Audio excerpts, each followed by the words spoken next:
Hello there, and welcome to another Starfield recap. Today we're going to be talking about a few things on the list. Obviously, the big one is we got the major news, or, well, I suppose it is major news. So, for anyone that hasn't been paying attention to the news, which I mean, I don't blame you because, well, I mean, if you watch my channel, I would hope you know. But there was a video that came out last week that was a developer spotlight from Bethesda on Tim Lamb, the creative director behind Starfield. It was kind of basically a little bit of a little short documentary type thing on like kind of how he came up and like how he joined Bethesda and stuff like that. Very interesting, very insightful. Honestly, it was kind of a bit short. I would have liked a little bit see a little bit more about it, just because I'm always a fan of stuff like that. But at the end of it, when they focused on Starfield, they gave us some big kind of teasers, which is kind of amazing. We were like, holy crap! So they basically confirmed that they're still working. They've got new features on the way. They didn't say when, but they said that they're overhauling the ship travel system to make it more rewarding, which I talked about this a little bit before, about how this is more than likely going to be the Super Cruise, which is kind of a system similar to like Elite Dangerous or No Man's Sky, in that like if you're traveling inside a system, let's say you're going from Mars to Earth, there won't be a loading screen. Instead, you will have to kind of do a kind of a small journey. Now, depending on what game or depending on kind of how fast they make the journey, like in Elite Dangerous, they go for a kind of a realistic approach, meaning it could take, depending on the planet, it could take anywhere from 30 seconds to an hour. I don't think they're going to do this. It'll more than likely be kind of more similar to No Man's Sky, where it's honestly probably at most a minute. But still, I think it'll be interesting. Now, they also kind of mentioned in other few things, they mentioned that they have a few new gameplay mechanics they're adding. Now, they didn't specify what gameplay mechanics, but I will say that that in itself gets me quite excited, because one of the things I mentioned when it comes to like Bethesda and their development is normally they don't really overhaul things or kind of add new stuff to the game. Like if we look at like Elder Scrolls or we look at Fallout, like for the most part the games stay quite true to what they are at launch. We don't get anything crazy. With Starfield, that hasn't been the case. Like we got the new map system, which was honestly quite, well, a lot of people probably thought wasn't very big. I thought it was quite revolutionary in what it was doing. We also got the vehicle, which that honestly, even though I don't use the rover, that kind of blew my mind that they got vehicles working. So like new mechanics and stuff has me excited. It makes me wonder like what sort of mechanics are going to be. I am hopeful. There's two things I'm hopeful for. Now, you could argue like whether or not these are necessarily gameplay mechanics. But I would love to see like an overhaul to the shipbuilding system that kind of incorporates some of the more well-known mods, like give us the ability to set how many parts we can use. Like a feature that I've asked for, or not asked for, a feature I've mentioned quite a few times is in Space Engineers, you have the ability to toggle on experimental mode when building. Prior to, like, without experimental mode, ships can only be a certain size and a certain limit in parts. Whereas when you turn on experimental mode, the limit goes out the window, and it essentially kind of comes down to like you can build until your Xbox crashes. And I kind of wish that Bethesda would implement something like this. So, first of all, having a kind of a shipbuilding system, like if we look at Shipbuilder Configurator, it has a lot of really cool features that I would love to see implemented into the vanilla game, like setting the ship size, obviously the part limits and stuff. That should be tied to experimental. And there could be a little asterisk just for Bethesda's sake, like that, like enabling experimental mode could have unknown side effects, such as game crashes, play at your own risk, which that'd be perfectly fine. I will say on Xbox, I have built some pretty big ships, and for the most part, it seemed pretty fine. Now, obviously, that would kind of vary depending on what mods you're running with. Also, it'd be cool to implement like the flips. I would love to see Bethesda to basically make it so that each part is flippable in like various ways, like on the X, Y, and Z axis. Yeah, just because I feel like that would be very, very cool. Another gameplay mechanic, again, you could argue, is it a game? I suppose it is. The term gameplay mechanic is kind of a, it's kind of an, it's a weird one because it could mean something to different people. Like straight off the bat, when I think gameplay mechanic, I think like something that like I don't know, like I would think like an example is like werewolf in Skyrim. That's kind of a new gameplay mechanic. I wouldn't essentially assume like, you know, like, oh, an overhaul to something, but still I want to mention it. The outpost builder is another feature that I think they need to overhaul, and hopefully they do. Currently it's a shadow of its former self that it was in Fallout 4 and Fallout 76. We went from being able to build these extravagant settlements with, you know, dozens, if not hundreds of residents, depending on the mods you're using, to making an outpost system that's basically a caravan and some fabricators. And I don't really, not a huge fan of it personally. I know people are a big fan of it, but generally people that have kind of been doing some cool stuff, they've went and had to download mods to make it more, you know, make it more agreeable, which I mean, that's fair, you know. But yeah, I would love to see them overhaul that aspect of the game. I suppose the only other kind of gameplay mechanic that I would like to see, and again, this is all speculation on my part, I would like to see them overhaul the melee weapons to make them more usable. Currently in the game, if you play on, even on like normal difficulty, a lot of melee weapons are pretty average. The only one that tends to do the most damage is the Varun Painblade, and that's in its own kind of tier. It's the only one you could probably use endgame on the higher difficulties. It'd be cool to kind of like, because currently, if you mess around with the melee weapons, there's probably 2 or maybe 3 now. I'm kind of, it's been a while since I've fiddled around with them, but I feel like there's only 2 or 3 actual animations for melee weapons. You've got like a kind of a light weapon animation, and like a medium, and then a heavy animation, and that's pretty much, so those 3, I think it's 3. It might not be 3. They're shared among all of the melee weapons. There's about 7 or 8 melee weapons. So I would like to see like an overhaul of the melee weapon system to kind of make it more in line with Skyrim, give us like different attacks, like side attacks, backwards attacks, like sprinting attacks, and also being able to like having kill cams with melee weapons would be really satisfying. Like it'd be one of the things I really like doing with Skyrim is like you get to a certain like point with your weapons and stuff that you can sneak around, and you can basically kind of turn Skyrim into a kind of a cutscene simulator where you can sneak up behind someone and execute them and stuff, and it's really satisfying. And I would love to see, I would love to see Starfield have that kind of setting with the kind of the kill cams. Like mainly melee weapons. Obviously they could do it. I mean, kill cams with range weapons did exist in like Fallout and Skyrim, but generally it's just a slow-mo of like, oh, you hit him in the head, or sometimes like, oh, you missed. I wouldn't care too much for like gun animations, because they're just gonna be like, oh, slow down time. But like melee animations, like kill assassinations and like kill cams would be very, very cool.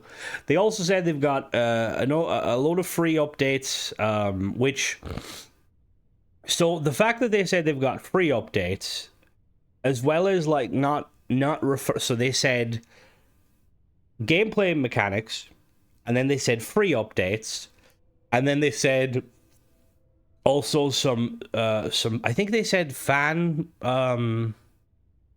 like requested features, I believe. Now the fact that they kind of separate the like gameplay mechanics with free update makes me think that the gameplay mechanics, such as the ship thing, might be tied to a DLC or an expansion, which I'm going to be honest with you, I'm perfectly fine with that. I have no problem, Bethesda, and I think most people who are fans of your content or the game have no problem giving you money. Just keep it off the mod store, please. Like I would have no problem paying 10 to 20 euro for like a ship overhaul or like a ship focused DLC that focus on like ship stuff and like stuff like that. Hello, my dog just kicked the door in. Hello, Timmy. I also wouldn't mind paying again another like 10 to 20 euro for an outpost overhaul system that adds a load of new parts, like walls, defenses, beds, like stuff like that, amenities. And I See, here's the thing, right? I realize that like when it comes to gaming nowadays, a lot of game developers go this route of kind of having some sort of a microtransaction store, so that they make money kind of in a sort of a way where you don't have to pay anything. You know, like you look at like say Destiny, and you've got, well, Destiny is probably not a great example, but like let's say like Destiny has like the Eververse store where I would assume a lot of the money Bungie get is through people buying cosmetics. You know, you look at Halo Infinite, and the store as well. You know, they opted to, instead of having kind of paid content, they opt to give free content, and they make their money usually from some sort of a store. Now, the paid mod system kind of is that sort of effect, I would say. Now, realistically, would the paid mod store make as much as a cosmetic store? Probably not. Like, if we look at realistically, if we look at like some of the most downloaded mods and stuff, people really love their cosmetic mods, their skin mods, their weapon and armor mods and stuff. And I think if Bethesda was to kind of operate something similar, they'd probably make more money. But anyway, the point I'm trying to make is, I would hope that like Bethesda would be aware and be open to the idea of just charging for content again, like they used to do. Like, again, like Starfield is my main game. You know, I've been playing some Helldivers. You know, freedom and liberty. But like, I would have no problem kind of throwing Bethesda like 10 to 20 euro every 2 months or so. Just because, yeah, I enjoy the game, and like I feel like in Starfield's current iteration, they're probably not making a whole lot from the paid mod system anyway. I mean, when good paid mods come out, they make a bit.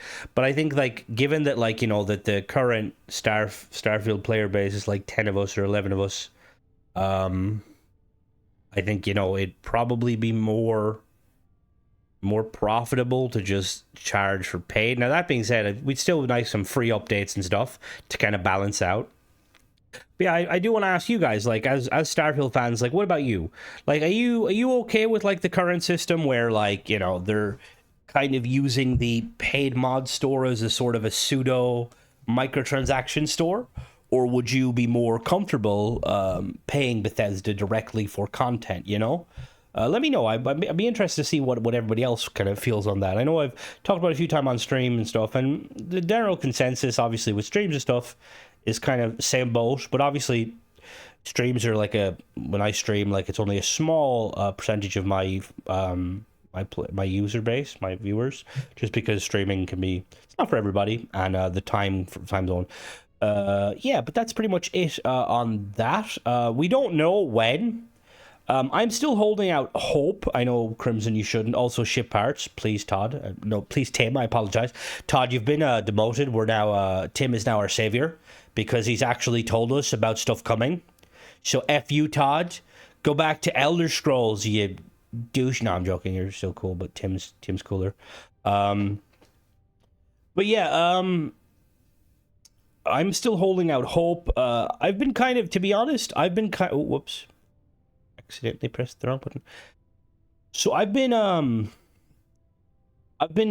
speculating that because Fallout 76 has a winter update that was teased around summer, it's supposed to be the biggest update ever. I've said this a few times now.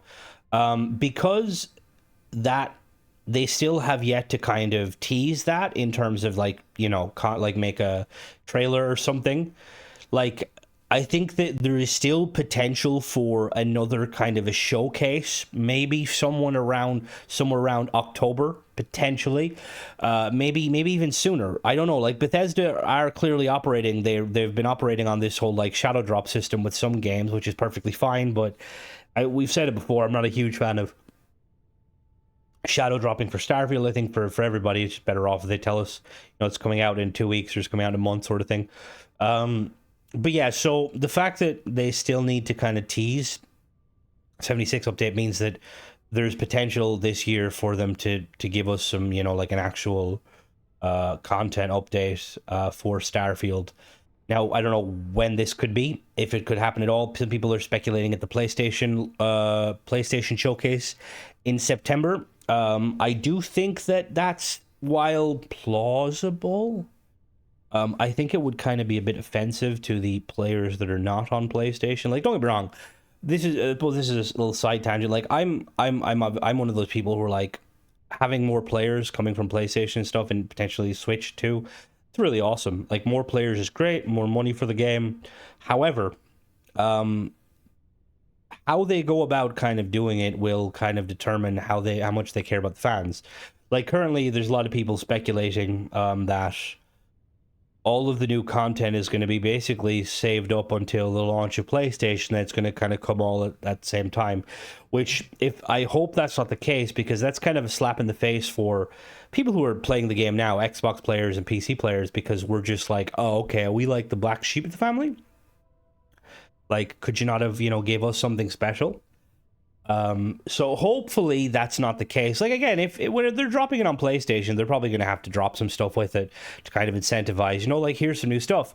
But I would hope that prior to PlayStation launch, they would give us like some sort of an update as a kind of a like, okay, we're sorry for being kind of, not very talky over the last year. But yeah, so don't know when that's going to be. The 1 year anniversary of Starfield is this month. We're now on the 1st of... We're now on the one... This is not the 1 year anniversary, lol. Starfield release date. When did Starfield... Starfield came out on September 6th, 2023. So 2 years ago it came out. We may potentially get some news in 5 days, potentially. Some people have been speculating that. I don't know about that one. It's definitely possible, but yeah, I suppose we'll just have to wait and see. Now on to the next topic. We're gonna talk about mods, because Crimson loves his mods. So one of the first things I want to mention is there's a bug going around with the creations on Xbox, and I believe on PC, where sometimes your saves will revert if you have paid achievement mods or achievement-friendly mods. Your saves will basically be like, this save is no longer achievement-friendly. This is a bug, and this is nothing to do with the mod authors, so I would refrain from annihilating the mod authors. So basically what's somehow happening since the last update is, if you have ever downloaded a free version of a mod, so let's say, for instance, you downloaded, like, I'm trying to think of a good example. Let's say you downloaded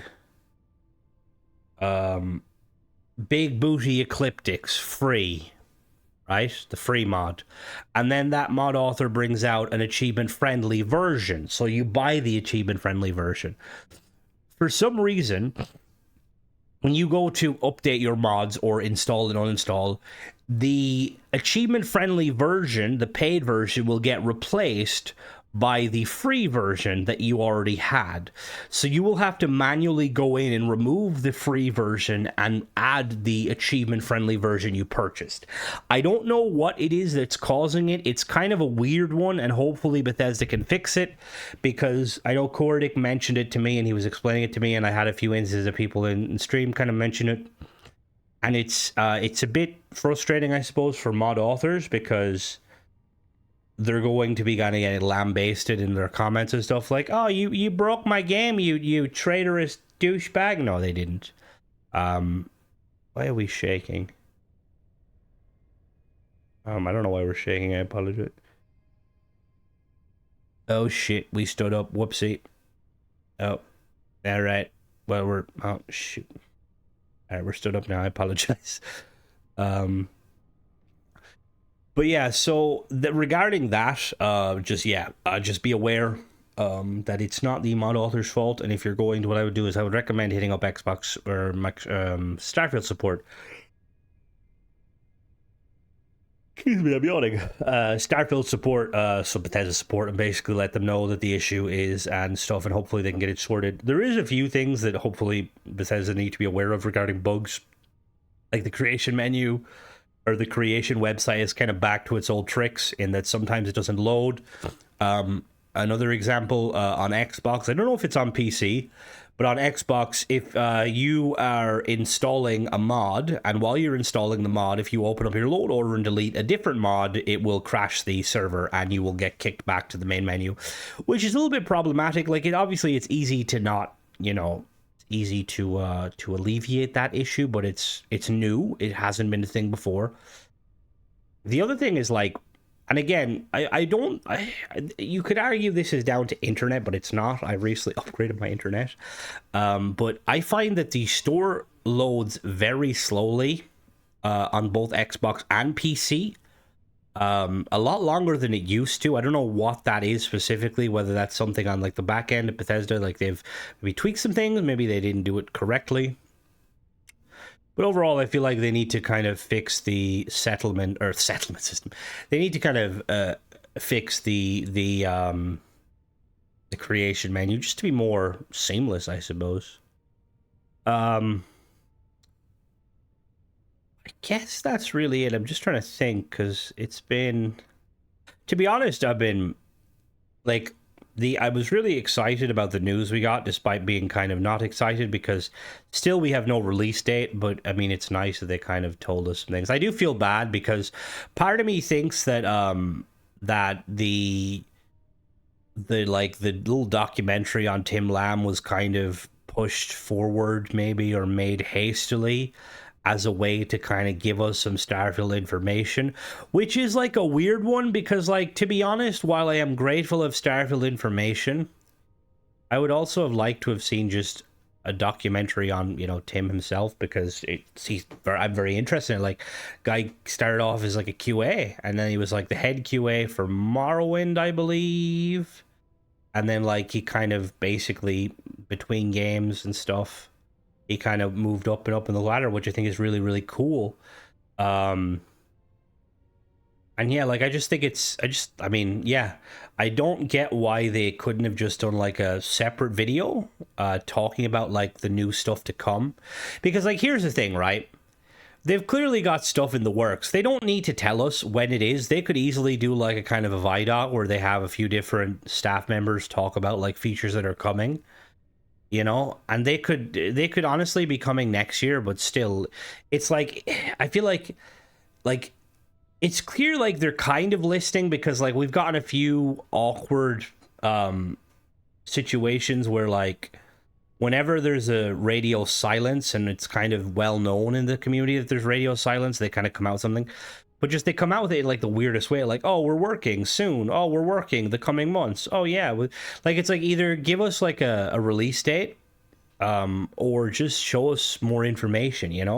Like, you could easily, as I said, sit down and talk about like, the new features, the new gameplay mechanics. It would get us hyped. It would get us really hyped. And I also think, like, the fact that see, with the whole gameplay mechanics in general, generally, like, new gameplay mechanics, like, it's something, because it would have to, they have to kind of change a lot of the game to add new. Again, it depends on the mechanics, what it is. It could be fucking, I don't know, it could be juggling. That probably wouldn't be that hard to add, maybe. All right, that, for anybody, we don't need a juggling mod, okay? That's just, yeah, that was just a, how would you even do a juggle? We wouldn't have the animations for a juggling mod, would we? No. But yeah, I guess that is pretty much everything. I'm just trying to think. Oh yeah, I suppose one thing I want to kind of talk about, this is like not really Starfield related, more channel related. I did a No Man's Sky video the other day, and it did quite well, which was really nice. Don't worry, I'm not turning into a No Man's Sky YouTuber. I might do some. I do have another video planned for it and stuff.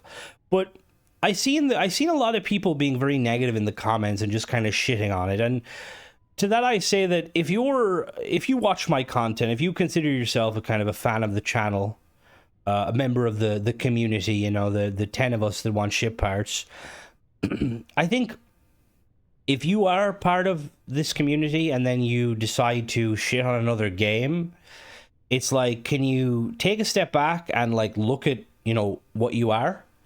Like, we're Starfield fans. Like, people like to shit on Starfield, and some of it is valid, but a lot of it's just kind of like, oh, Starfield, dead game, haha.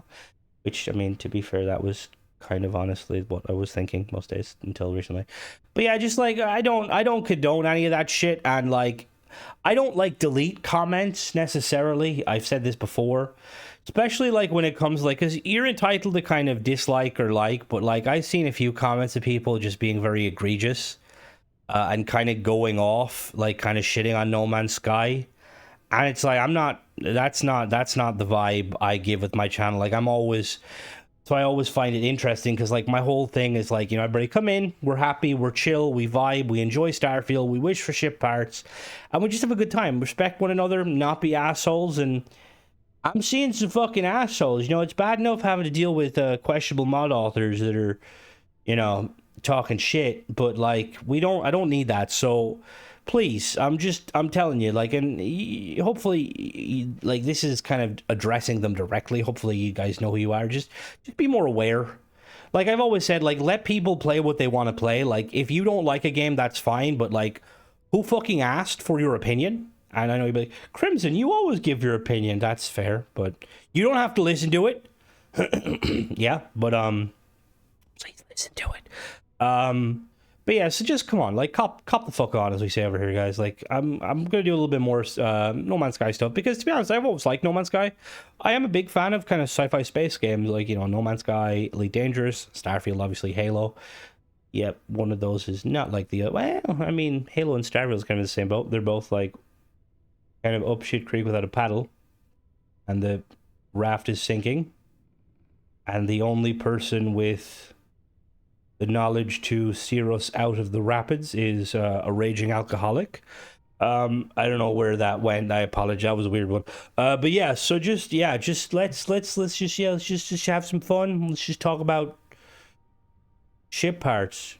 Yeah, as always, guys. anything you want to say, let me know. Any questions? If you have any information. But yeah, that's pretty much it, guys. As always, thanks for watching. Don't forget to subscribe and catch you in the next one. Bye-bye.